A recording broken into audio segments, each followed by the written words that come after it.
Hi guys, welcome back to my channel. Today I'm with my friend Joe, hey, who is also another classicist, and he also does course 2A, which is one of the courses at Oxford, which we'll talk a bit more about. And we're also going to talk about our exam results. Yeah. And we're also going to give you guys some exam advice and just exam chit chat and everything, because we know a lot of you will be doing either university exams or A-levels or even GCSEs. Yeah. What course 2A is, I think I briefly spoken about this before on my channel, but if you're here and new, we'll just do that very quickly. Yeah, so it's for those people who didn't do Latin or Greek A-level at school, and course 2A is specifically where you come and you learn Latin for beginners, and 2B is where you learn Greek from beginning. Course 1 is if you have either of the ancient languages to an A-level standard before you start at Oxford. So that's what we mean when we just say we're course 2 students. Honour moderations, and that's the name for our first set of exams at Oxford, which is in our 5th term, so our 2nd term of 2nd year. So it's a lot of content, 'cause it's 5 terms worth of content.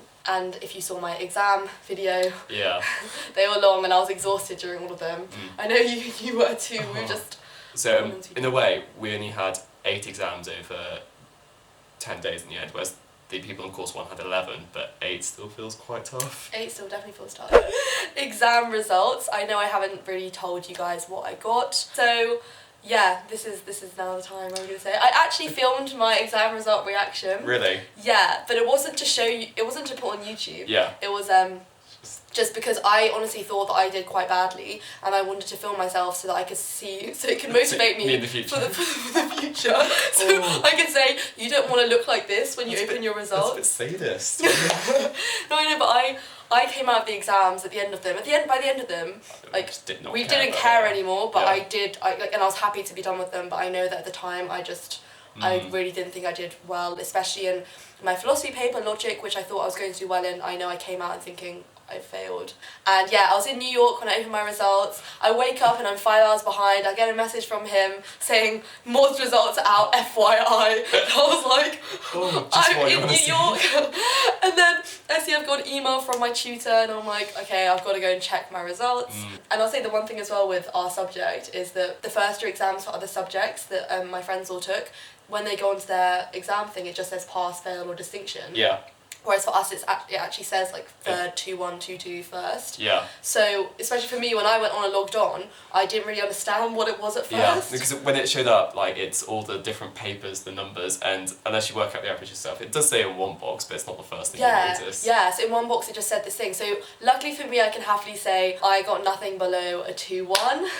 And I'm quite pleased I got a first. So you got a first, and you definitely deserved it. But yeah, when I opened it, it just said something like 2nd class upper division, and I said, I think this is a 2-1. Like, bit vague, not isn't sure. it? Yeah. What did yours say? Like first class. Yeah. Yeah. When I saw the marks, I was like, yeah, this is a 2-1, and I was just so relieved. And I'll insert the little clip of my reaction right here. Oh my god, I got a 2-1. Oh, I got a 2-1. Like, the worst part about mods is I think it's relentless. You've got one. We had 3 in the first week, so at least we had like a day between each of them. But in the second week, we only had Tuesday off, and there was 2 on Wednesday, which was particularly tough. 6 hours of exams on the Wednesday, and that was the day where, so I used to be really good with my sleeping and everything, but the second week it just went out the window. Yeah. And on the day where we had 6 hours of exams, I only had 5 hours sleep. And should we give them our exam tips now that we've gone through hell? Yeah. How we had to prepare for 8 3-hour exams in the space of 10 days. So, to begin with, I did create a revision plan at the start of term.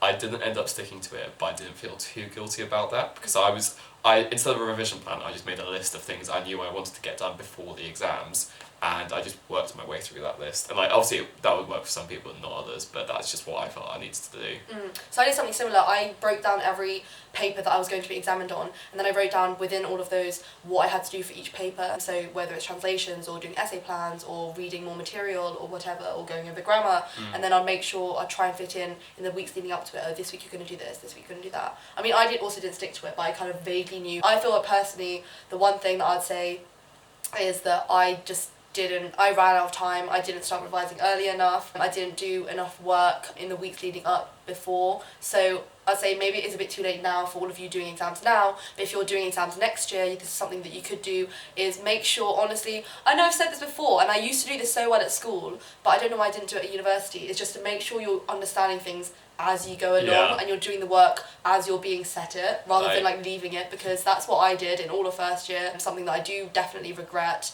And it just meant that when it came to revision, I had, you know, bits and bobs. I didn't have solid revision stuff, and I'd have to be going back and actually doing all the reading or doing all the research for this particular topic, which I should have done at the time that I was studying it. So I really just, I ran out of time. And I think we've both learned our lesson now. We both learned our lesson Now we're with doing that. new papers, we're starting properly from the beginning. Yeah, I'm really, really taking things more seriously. I think people are actually surprised because it's post-mods term and everyone's saying you're having a good time, and yes, I kind of am, but at the same time I really am doing So a lot more much work work. than everyone else is expecting me to do. Yeah. Yeah, because I know a lot of other classicists are kind of taking it easy and not really doing, or not really bothering or putting that much effort into their papers But this then term. these two papers are still like a quarter of our degree. Exactly, so, they still like, count and these well ones to be the matter. end. Yeah, and I'm still, yeah, everyone's saying, oh, you're doing work. I'm like, yes, Yeah. I am doing my work because I actually want to do well in these papers, and I don't want to come to, in 2 years' time in fourth year and think, oh, back at that, you know, the term after mods, what did you do? You didn't do any work that term, and now you've got to do it now, and you have no time. Yeah, and in a way this term's harder because we haven't written essays since Michaelmas, like since before Christmas, and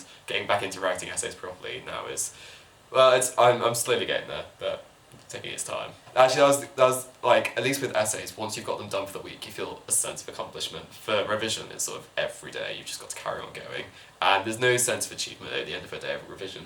Like, whereas for essays, if you get it done within the week, you're You fine. know you've done it, yeah. And so, like, when you're revising, it doesn't really matter. Like, if you don't feel you've achieved anything, you definitely have achieved something, as long as you've, like, worked all day, and you need to give yourself time off. For me, I felt you do need to carry on enjoying yourself, but at the same time, if you stop doing some of the things you enjoy, like, concentrate your relaxation to one part of the week, which you can actively look forward to.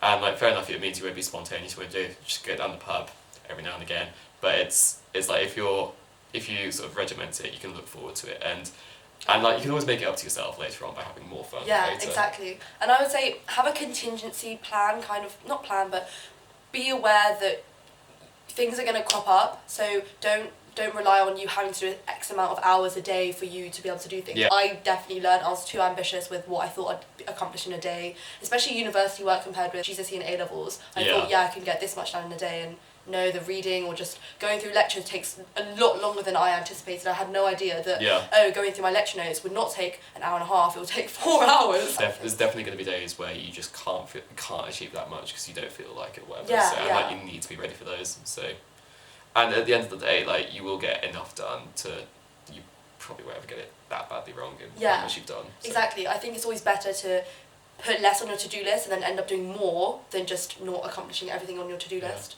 And make sure you stay around people that actually support you through revision, not just people that stress out completely. Yeah. Like, so we did a fair bit together, which we did was all useful. together, which was useful because, the boys in my year, if you're watching this, all of my tutors are watching this, boys in my year stressed me out so much. Yeah. Really, really badly, so I just didn't want to be in that environment because it just made me feel as though I knew nothing and I was really stupid. And at the same time, like, we sort of worked together on topics which came up in essay questions rather than, like, language and translation, because that's something you sort of had to do on your own. Yeah. But it is, like, work to your strengths with other Yeah, people. completely. I'd also say one big thing, and it's the same across any type of exam you're doing, sleep is so important. We were both saying this all the time together during mods. Get enough sleep.